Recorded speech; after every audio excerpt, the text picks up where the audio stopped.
Finally আমাদের Asia cup qualifier যে match ছিল বাংলাদেশের বিরুদ্ধে, সেই ম্যাচটা আমরা ড্র করেছি।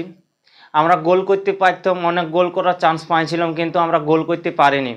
আমাদের সুনীল ছেত্রী অনেক গোল করার চান্স পাইছিল, ফারুক চৌধুরী অনেক গোল করার চান্স পাইছিল, কিন্তু গোল করতে পারে নাই।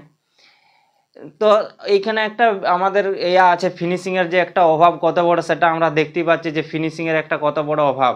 ফিনিশিংয়ের উপর যদি ভালো কাজ করি আমরা অবশ্যই ভালো কিছু করতে পারবো। আমাদের যে ইন্ডিয়ান ফুটবল টিম প্রোগ্রেস করবে সে করতে পারবে, কিন্তু আমাদের ফিনিশিংয়ের অভাব, পাসের অভাব, পাসিংয়ের অভাব, যে এই অভাবটা আমাদের দেখা দিচ্ছে। ইন্ডিয়ান ফুটবল টিমে এই অভাবটা দেখা দিচ্ছে। কিন্তু আমাদের ইন্ডিয়ান ফুটবল টিমের হয়ে আজকে যে ভালো খেলেছে, আপুইয়া ভালো খেলেছে, লিস্টান ভালো খেলেছে, আর বিশাল কায়েত ভালো খেলেছে। এই তিনজনই ভালো খেলেছে, কারণ লিস্টন খোলাসও যে সেট পিস থেকে বল তুলছিল, অনেক ভালো বল তুলছিল, অনেক ক্রস ভালো ভালো তুলেছে, যেখানে গোল করার অনেক সুযোগ তৈরি হয়েছিল, কিন্তু গোল করতে পারে না। আমাদের ফিনিশিং করতে কেউ পারে নাই, ঠিকঠাক মতো কেউ ফিনিশিং করতে পারে নাই। আর আপুইয়া যে কত বড় মাপের প্লেয়ার, সে আপুইয়ার মতো যে আমরা প্লেয়ার একজনকে টিমে পাইছি, আমাদের ইন্ডিয়ার টিমে পাইছি, এটা একটা বিরাট বিরাট ব্যাপার। কারণ আপুইয়ার লিগে যে কোনো প্রিমিয়ার লিগে বা কোনো বিদেশির থেকে কম নেই, সেটা আমরা দেখতে পাচ্ছি যে আপুইয়া এত সুন্দর ফুটবল খেলছে। তো বিশাল কায়েত প্রথম হাফে একটা দারুণ গোল সেভ করে, কিন্তু সেকেন্ড হাফে একটা বড় ভুল করে ফেলেছিল। সে অত বড় ভুল করেছিল যে ওই ভুলটার শুধরানোর কোনো ছিল না, অপশন ছিল না। কিন্তু বাংলাদেশেরও ফিনিশিংয়ের অনেক আছে, অভাব আছে, তাই সে সেখান থেকে ফিনিশিং করতে পারে না।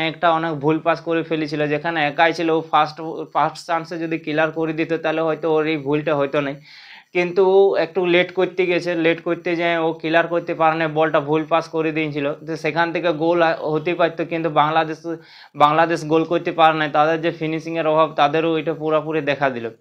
কিন্তু হাজাম চৌধুরী আসায় তাদের ডিফেন্সটা অনেক উন্নতি করেছে। সে যে ডিফেন্স করছিল, তো ডিফেন্সে তাদের অনেক আসছে। হাজাম চৌধুরী প্রিমিয়ার লিগের প্লেয়ার, তার যে কোয়ালিটি, সে তার কোয়ালিটি দেখাইছে, কারণ সে যে একটুকুনো ভুল করে নাই। তো হাজাম চৌধুরী আসাতে তাদের ডিফেন্স অনেক ভালো হয়েছে। তো আমাদের মোনালো যে ফরমেশনে খেলাচ্ছিল, 4-2-3-1 ফরমেশনে খেলাচ্ছিল, স্টার্টিং 11-এ যাদেরকে রাখিয়েছিল, গোলকিপারে ছিল বিশাল কায়েত, ডিফেন্ডারে ছিল সুভাশিস বোস, সন্দেশ জিংহানিয়া, রাহুল বেকে আর বরিশ সিং। তারপরে ছিল আউসদেব ছেত্রী, আপুইয়া, লিস্টান খোলাসো, ফারুক চৌধুরী আর উদান্তা সিং আর সুনীল ছেত্রী। তো এই স্টার্টিং 11-এ খেলতে নামিয়েছিল। তো ফার্স্ট হাফে মোটামুটি ভালো করেছি। বল পজিশনে আমরাই বেশি বল পজিশনে আমরাই ছিলাম। আমাদের সব কিছু ঠিক ছিল, সব কিছুতে আমরাই আগুয়াই ছিলাম। কর্নারে আমরা আগুয়াই ছিলাম, আমাদের অ্যাটাকিংয়ে আগুয়াই ছিলাম, কিন্তু আমরা লাস্টে ফিনিশিং করতে পারিনি। কিন্তু আমাদের যে ড্র হয়েছে, এটাতেই আমাদের সন্তুষ্ট থাকতে হবে, কারণ যাই হোক আমরা ড্র করতে পারছি, অ্যাটলিস্ট গোল আমরা খাইনি। কারণ ওদের যে এই ম্যাচের হাজাম চৌধুরী আসাতে ম্যাচের যে হাইপ ছিল, হাইপ বাড়ে যেত। যদি গোল করতো তাহলে বলতো যে হাজাম চৌধুরী আসছে বলে গোল করেছে। আর ওখানে যদি আমরা গোল খাই যেতাম কোনো মতে বাংলাদেশের বিরুদ্ধে, তো এটা বিরাট বড় একটা হতো যে আমাদের ইন্ডিয়ান দর্শকের উপরে প্রভাব পড়তো, যে বাংলাদেশের কাছ থেকে আমরা গোল খাইছি। বাংলাদেশের র্যাঙ্কিং প্রায় 150-150-এরও নিচে আছে, আমাদের র্যাঙ্কিং 126। তো তারা আমার ফিফা র্যাঙ্কিংয়ে অনেক ওরা পেছনে আছে। তো এশিয়া কাপ কোয়ালিফায়ারে যদি আমরা টপে ফিনিশ করতে পারি, তবেই আমরা কোয়ালিফাই করব। আর আশা করছি বাংলাদেশের বিরুদ্ধে ড্র হয়েছে, এর পরের বারে যে ম্যাচটা হবে বাংলাদেশের যে ম্যাচটা হবে, সেই ম্যাচটা আমরা উইন করার চেষ্টা করব। আর এই ম্যাচটা ভুলে যে সিঙ্গাপুর আর হংকংয়ের বিরুদ্ধে যে ম্যাচ আছে, সেই ম্যাচেও আমরা ভালো করার চেষ্টা করব, কারণ আমরা ফুল চেষ্টা করব এশিয়া কাপ কোয়ালিফাই যেন আমরা করতে পারি। আমরা অনেক চেষ্টা করব যেন এশিয়া কাপ কোয়ালিফাই আমরা করতে পারি, কারণ আমরা যদি এশিয়া কাপ কোয়ালিফাই করতে পারি, আমাদের ভালো ভালো টিমের সাথে আমরা খেলার সুযোগ পাবো। সেখানে আমরা অনেক কিছু শিখতে পারবো যদি আমরা এশিয়া কাপ কোয়ালিফাই করতে পারি। আমাদের র্যাঙ্কিংও বাড়বে, ফিফা র্যাঙ্কিংও বাড়বে। আমরা 100-তে গিয়েছিলাম, কিন্তু 100 থেকে আমরা অনেক পেছনে চলে আসছি। আমরা 1.5 বছর আমরা পুরো হারিয়ে গেছি, ড্র করেছি, আমরা কোনো উইন পাইনি। কিন্তু 1.5 বছর পরে আমরা মালদ্বীপের বিরুদ্ধে উইন পাইছিলাম, আর এই বাংলাদেশের বিরুদ্ধে ড্র করেছিলাম। যেভাবে খেলা হচ্ছিল, যেভাবে অ্যাটাকিং আসছিল, যেভাবে আসছিল, সেভাবে আমাদের গোল পাওয়াটা অনেক দরকার ছিল, কিন্তু আমরা গোল পাইনি।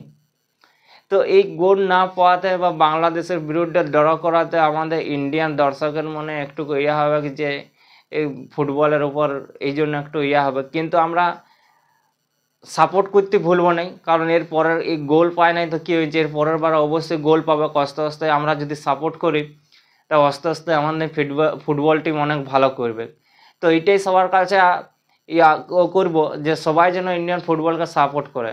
আশা করি নলাকের মতো লোক হটস্টারে দেখছিল, আবার আদার্সও টিভি সিরিজ এখানে দেখছিল। তো আস্তে আস্তে আমাদের ইন্ডিয়ান ফুটবল ভালো করছে, যত তত দর্শকও বাড়ছে।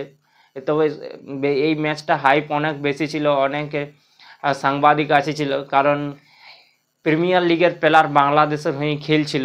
আজম চৌধুরী প্রিমিয়ার লিগের প্লেয়ার খেলছিল, তো সেক্ষেত্রে এই ম্যাচটা অনেক হাইপ ছিল। হাজাম চৌধুরী আশায় তাদের ডিফেন্স যে অনেকটা ভালো করেছিল, অনেক উন্নতি হয়েছিল, সেটা এই ম্যাচে পুরো দেখাইছে যে না, ডিফেন্সে ভালো খেলেছে। যে প্রিমিয়ার লিগের প্লেয়ার সে তার কোয়ালিটি দেখাইছে। আর আপুও আমাদের যে কম না কোনো অংশে, যে সেও কোনো বিদেশির থেকে কম না, সেও তার কোয়ালিটি দেখাইছে। সব থেকে আমার ভালো লেগেছে আপুয়ার খেলা। আপুয়া ভালো খেলেছে, বিশাল কাইত ভালো খেলেছে, আর লিস্টান, এই তিনজন ভালো খেলেছে। সুভাশিস বোস মোটামুটি ভালো খেলেছে, কারণ সুভাশিস বোস একটা ভালো করস তুলে সুনীল ছেত্রী একাই ছিল, সেখান থেকে গোল করতে পারে নাই। সুভাশিস বোস একটা ভালো চান্স পাইছিল হেডে, কর্নার কিক থেকে কর্নার কিক ভালো নিয়েছিল, একটা ভালো হেড করার চান্স পাই গোল করা ছিল, কিন্তু সুভাশিস গোল করতে পারে নাই। তো আমরা অনেক চান্স পাইছিলাম গোল করার, কিন্তু গোল করতে পারিনি। তো আমরা ইন্ডিয়ান টিমকে যে গোল করতে পারে না বলে যে আমরা ইন্ডিয়ান টিমকে সাপোর্ট করবো না, এইটা যেন আমরা কেউ না করি। আমরা যেন ফুল ইন্ডিয়া টিমকে সাপোর্ট করি। আশা করছি আমরা যদি সাপোর্ট করি তো অবশ্যই ভালো করবে ইন্ডিয়া টিম একদিন।